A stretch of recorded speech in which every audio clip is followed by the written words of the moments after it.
हर एक पड़ता हुआ कदम उनके अंदर खलबली पैदा करता है।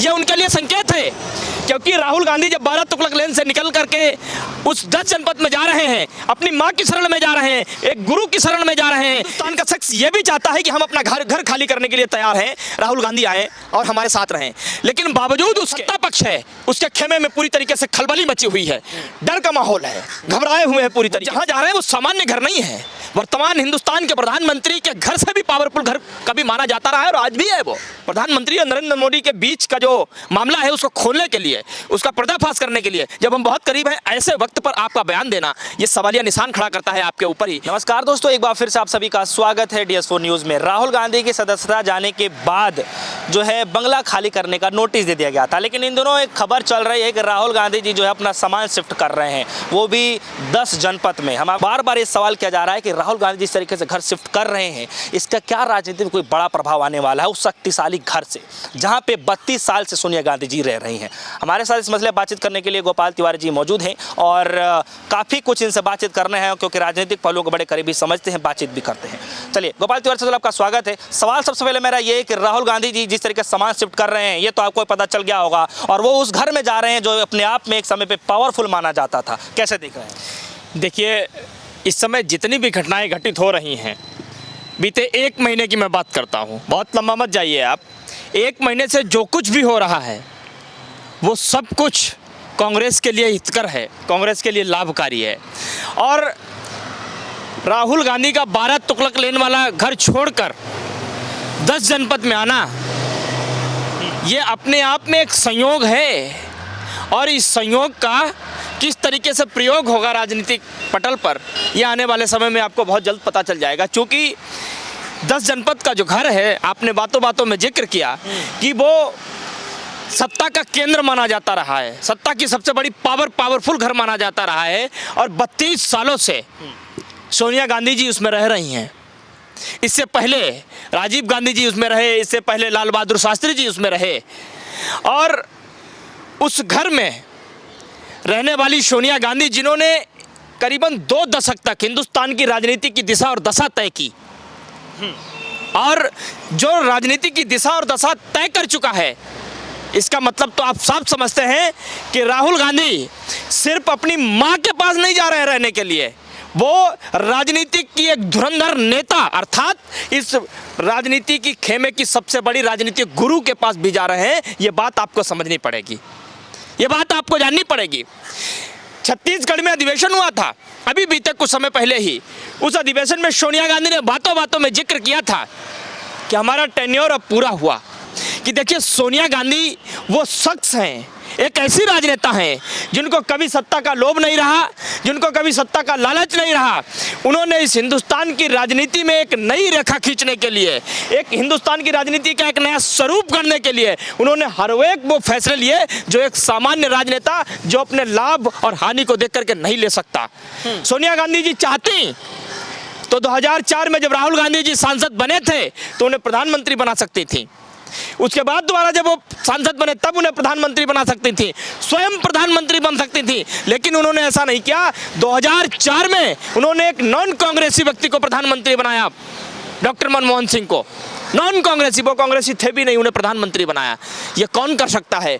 एक हिंदुस्तान की राजनीति की विरासत पे कीजिए किस तरीके से मजबूत हो, सुदृढ़ हो, और इस चीज को जो देख पाता है वही ये काम कर सकता है, और उसका नाम सोनिया गांधी है। और संयोग नहीं है, यह संकेत भी है आने वाली राजनीति के लिए भी, हमारी कांग्रेस पार्टी के लिए भी, और खासकर जो खेमा खड़ा है, जिसको कांग्रेस से डर लग रहा है, जिसको राहुल गांधी से डर लग रहा है, राहुल गांधी की हर एक गतिविधि से डर लग रहा है, और यहाँ तक कि राहुल गांधी का हर एक पड़ता हुआ कदम उनके अंदर खलबली पैदा करता है। यह उनके लिए संकेत है, क्योंकि राहुल गांधी जब 12 तुगलक लेन से निकल करके उस 10 जनपद में जा रहे हैं, अपनी माँ की शरण में जा रहे हैं, एक गुरु की शरण में जा रहे हैं, इस राजनीति, आज़ादी के बाद की राजनीति की सबसे बड़ी राजनेता के पास वो जा रहे हैं, और वहाँ से जो राजनीतिक गुरु उनको मिलने वाले हैं, उससे ये तय है, उससे ये साफ है कि आने वाले समय में भारत की, हिंदुस्तान की राजनीति की दशा और दिशा तय होने वाली है। लेकिन गोपाल जी, सवाल तो बहुत सारे इस पर उठ रहे हैं, लेकिन सवाल ये भी बन रहा है कि राहुल गांधी जी जो है पहले बंगला खाली करने का नोटिस दिया गया, उसके बाद कई सारे ऐसे तथ्य बातचीत किया जा रहा था कि जो है राहुल गांधी जी रहेंगे कहाँ। बहुत से लोगों ने जो है ये भी कहा कि जो है हम दे देंगे घर, कोई दिक्कत नहीं, कुछ लोगों ने घर भी दिया। लेकिन राहुल गांधी जी जो 10 जनपद में जा रहे हैं उसके एक अलग ही मायने हैं, बहुत सारे ऐसे मायने निकाले जा सकते हैं। आपके अंदर से क्या वो मायने निकल पा रहे हैं, आप क्या समझते हैं? देखिए, ये बिल्कुल सही कहा आपने। आज राहुल गांधी को बच्चा बच्चा अपने दिल में बैठाना चाहता है। इस हिंदुस्तान का हर एक शख्स ये चाहता है कि राहुल गांधी आए, मेरे घर में रहें।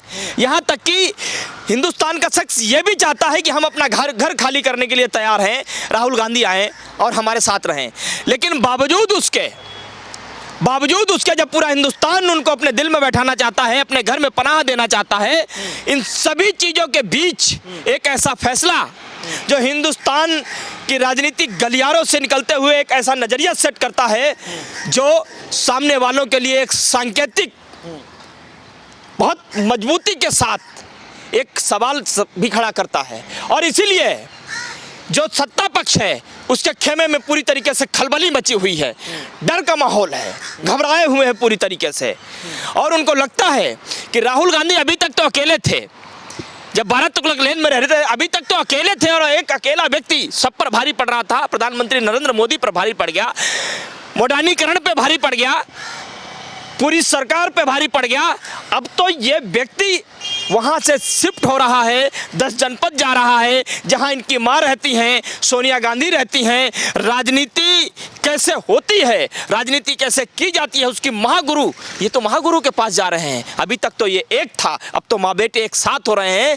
और ये इतना बड़ा संकेत है हिंदुस्तान के आने वाली राजनीति के लिए। और इसीलिए भारतीय जनता पार्टी ऊपर से लेकर नीचे तक पूरी तरीके से बौखलाई हुई है। मैं ये कह रहा हूँ कि राहुल गांधी जी के पास रहने के लिए तो कोई कमी नहीं होगी, मुझे जहाँ तक ऐसा लगता है, क्योंकि बहुत से लोग जो है बातचीत विचार कर रहे थे। और खुद जो है कांग्रेस पार्टी के समय जो अध्यक्ष रहे मल्लिकार्जुन खड़गे ने भी जो है ऑफर दिया था रहने के लिए। लेकिन इसके बावजूद भी जो है राहुल गांधी जी जो है 10 जनपद जाते हैं, तो अब इसके क्या मायने समझते हैं? देखिए, ये स्पष्ट है, गौरव तलब है कि आने वाले समय में, देखिए राहुल गांधी इस समय क्या काम कर रहे हैं ये बात आपको समझनी पड़ेगी।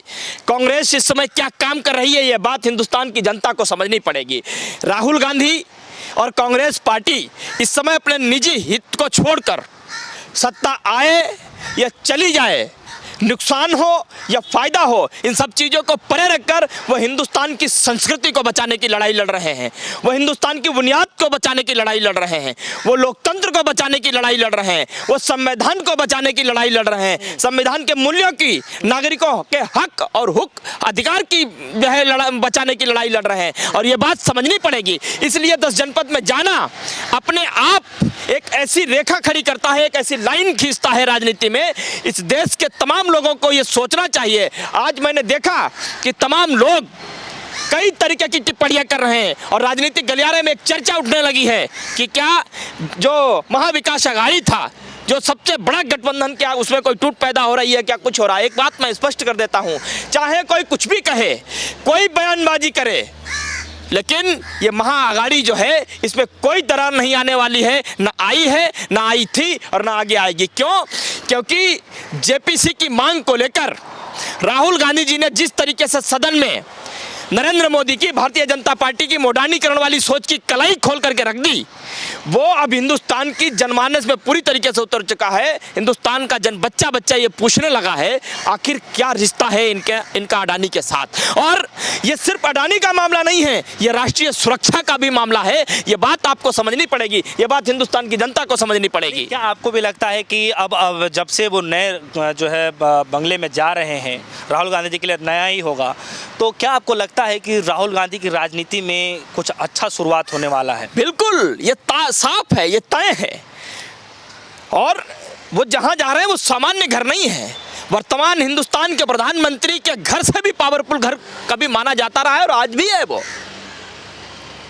आपको ये बात समझनी पड़ेगी। और जब वो वहां गए हैं, ये बात तय है, ये बात स्पष्ट और साफ है कि राहुल गांधी ने अपनी मां के पास रहने का चुनाव किया। मां के पास तो पहले भी जाते थे, लेकिन अब से उनका पता ही 10 जनपद के घर का होगा, राहुल गांधी का नया पता होगा उनका। और वहां जाने का मतलब इस हिंदुस्तान की राजनीति में पूरी तरीके से एक नया नजरिया सेट होने वाला है, एक नया बदलाव आने वाला है, एक नया परिवर्तन आने वाला है, ये साफ। इसको लेकर के आपके मन में क्या कुछ चल रहा है, जिस तरीके से शरद पवार ने अब एक नया ही इसको एंगल दे दिया है? देखिए, विपक्ष के ही नेताओं से देखिए शरद पवार की जो टिप्पणी है, उनका जो वक्तव्य है, वो आप ध्यान से सुनिए उन्होंने क्या कहा। उन्होंने ये कहा है कि जो जेपीसी की मांग की जो कमेटी गठित होने वाली है, उसमें लगभग 21 सदस्य रहने वाले। 21 में से 17 से 18 सदस्य कौन रहेंगे? वो सत्ता पक्ष के रहेंगे, और सत्ता पक्ष के जब ज़्यादा लोग रहेंगे तो मनमानी तरीके से वो रिपोर्ट दे देंगे। जेपीसी का चेयरमैन कौन होगा? सत्ता पक्ष का चेयरमैन होगा। लेकिन जब 18 पार्टी, 18 दल एक साथ होकर के जेपीसी की मांग को लेकर शुरू से लेकर आखिरी, मतलब एक छोर से दूसरे छोर तक लेकर के सारी तैयारी जब एक साथ किए हुए हैं, तब आपका एक साइड में, अब भाई मीटिंग होती है ना, आप उस मीटिंग में बैठिए, आपकी जितनी संदेह हैं, आपकी जितनी भी वो हैं, आप वहाँ बात रखिए आप। लेकिन अलग बयान देना, अलग तरीके से सवालिया निशान खड़ा करना, और ऐसे वक्त में, ऐसे दौर में जब हम बहुत करीब हैं प्रधानमंत्री और नरेंद्र मोदी के बीच का जो मामला है उसको खोलने के लिए, उसका पर्दाफाश करने के लिए जब हम बहुत करीब हैं, ऐसे वक्त पर आपका बयान देना ये सवालिया निशान खड़ा करता है आपके ऊपर ही। मैं समझता हूं कि देखिए, इस समय निजी स्वार्थ को छोड़कर, निजी लाभ और हानि को छोड़कर, इस समय सत्ता के केंद्र में बैठे हुए जो लोग हैं, जो हिंदुस्तान की बुनियाद को कमज़ोर करने का प्रयास कर रहे हैं, उनके खिलाफ डट करके खड़े होकर के एक साथ एक स्वर में लड़ाई लड़ने की ज़रूरत है। बिखर करके लड़ाई लड़ने की ज़रूरत नहीं है। और एक बयान दे देने से कोई अलग हो गया, ये मैं नहीं मानता। मैं शरद पवार जी को जितना जानता हूँ, वो ऐसे नेता नहीं हैं। और ये देखिए, राजनीतिक गलियारे में तमाम चर्चाएं उठेंगी, कभी सहमति होगी, कभी असहमति होगी, बातचीत होती है, सब कुछ सुलझ जाता है, ये बात भी सुलझ जाएगी। लेकिन जो महाअघाड़ी है उसमें कोई दरार ना आई है, ना आई थी, ना आएगी, ये साफ और स्पष्ट है। चलिए, एक आखिरी सवाल है कि जो है, क्या आपको लगता है कि जो है बार बार जो पवार साहब को लेकर के जो खबरें चल रही हैं कि हो सकता है कि चुनाव से पहले ही जो है, लोकसभा चुनाव से पहले ही जो एनडीए के साथ में चले जाएं, क्या ऐसा भी संभव हो सकता है? नहीं, ये देखिए, ये पूरे के पूरे जो राजनीति के गोल पर जो एक मजबूती से एक जो प्रश्न सेट हुआ है अडानी और मोदी को लेकर के, जिस पे पूरा विपक्ष एक साथ है, देश की जनता सवाल पूछ रही है। सदन से आपने मामला खत्म कर दिया, सदन में आप सवाल नहीं उठा सकते, लेकिन आने वाले समय में चुनाव में हर मंच से एक ही बात गूंजेगी, हर मंच से। बताइए, 9 सालों में जो आपने मोडानीकरण किया है, इसकी सच्चाई क्या है? 20,000 करोड़ रुपए की सच्चाई क्या है? ये सवाल पूछे जाएंगे, ये सवाल लगातार पूछे जाएंगे। और इसलिए आप तमाम तरीके की बातों को करके राजनीति के केंद्र में जो मुद्दे सेट हुए हैं, जो इस हिंदुस्तान की जनता की नब्ज को पकड़ने वाले हैं, उनको आप गुमराह नहीं कर सकते किसी भी कीमत पर। किसी ने कल ये भी सवाल उठाया था कि जेपीसी मांग इतनी जरूरी नहीं है, और भी मुद्दे हैं। अरे, कांग्रेस पार्टी लगातार बेरोजगारी, महंगाई, सुरक्षा को लेकर के, तमाम चीज़ों को लेकर के वो मुखर है। अलग अलग तरीके से, अलग अलग माध्यम से वो अपनी आवाज़ उठाती रही है और उठाती रहेगी। इस गफलत में कोई नहीं रहे कि एक ही मुद्दा पकड़ के रखे। हाँ, इस दौर का, इस समय का सबसे बड़ा मुद्दा है जेपीसी का, सबसे बड़ा मुद्दा है मोडानीकरण का, क्योंकि ये मामला छोटा मोटा मामला नहीं है, राष्ट्रीय सुरक्षा का मामला है, देश की लाखों करोड़ों जनता के भविष्य का सवाल है। इसलिए ये मुद्दा उठाया जाएगा। इसमें किसी की कोई राय हो तो हो सकती है, हम सब लोग एक साथ आगे बढ़ रहे हैं और आगे एक साथ बढ़ते रहेंगे। चलिए, हमारे साथ जो है गोपाल तिवारी जी मौजूद रहे, जिनसे हमने खासा बातचीत करी। जिस तरीके से राहुल गांधी के जो है सामान शिफ्ट करने की जो चर्चाएं चल रही हैं, वो भी 10 जनपद को लेकर के, तो इसके क्या सियासी मायने हैं ये तो आने वाले वक्त पे छोड़ देते हैं, क्योंकि अपने आप में एक इतिहास भी रहा है उस बंगले का। तो क्या वाकई में राहुल गांधी के लिए एक अच्छा सफ़र शुरू होने वाला है राजनीति के अंदर में? इसकी सुगबुगाहट मची हुई है। बहरहाल, राहुल गांधी जी आगे क्या कुछ करने वाले हैं, केस भी चल रहे हैं और उसको लेकर के सुनवाई भी चल रही है, तो आने वाले समय में सब कुछ छोड़ देते हैं और उसके बाद से जो है क्या राजनीति में एक नया मोड़ आने वाला है, इस पर भी चर्चाएं करेंगे। फिलहाल हमें दीजिए इजाज़त, देखते रहिए DS1 न्यूज़। धन्यवाद।